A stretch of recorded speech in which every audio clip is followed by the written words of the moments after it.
একটি জরুরি ঘোষণা।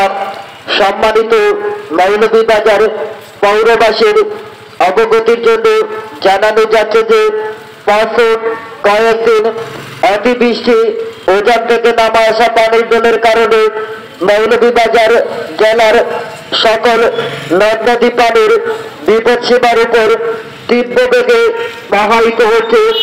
পানির তীব্র কারণে মনু নদীর শহরে রক্ষায় বাঁধ হুমকির মুখে রয়েছে।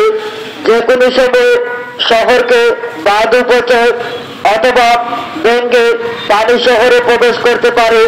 যে কোনো ধরনের দুর্ঘটনা এড়ানোর জন্য সতর্কমূলক ব্যবস্থাপনা গ্রহণ করতে হবে। যারা বিল্ডিং এর নিচতলায় বসবাস করছেন তাদেরকে দ্রুত নিরাপদ স্থানে আশ্রয় নেওয়ার জন্য অনুরোধ করা যাচ্ছে। 2, ব্যবসায়ী অন্যান্য প্রতিষ্ঠানের নিচতলার মালামাল নিরাপদ স্থানে রাখার জন্য অনুরোধ করা যাচ্ছে। 3, গবাদি পশু নিরাপদ স্থানে রাখার জন্য অনুরোধ করা যাচ্ছে।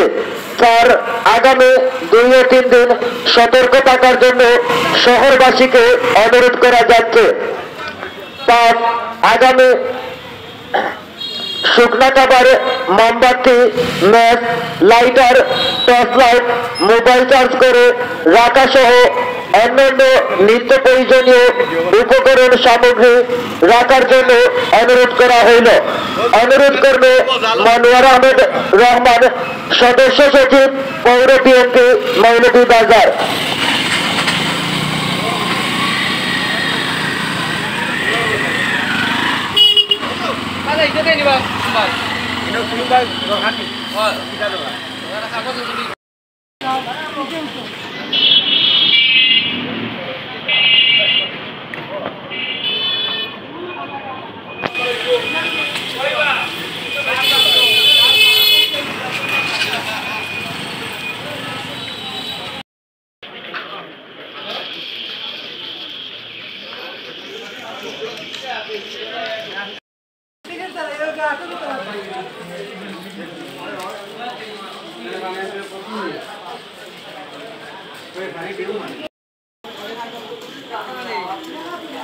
वो बोलता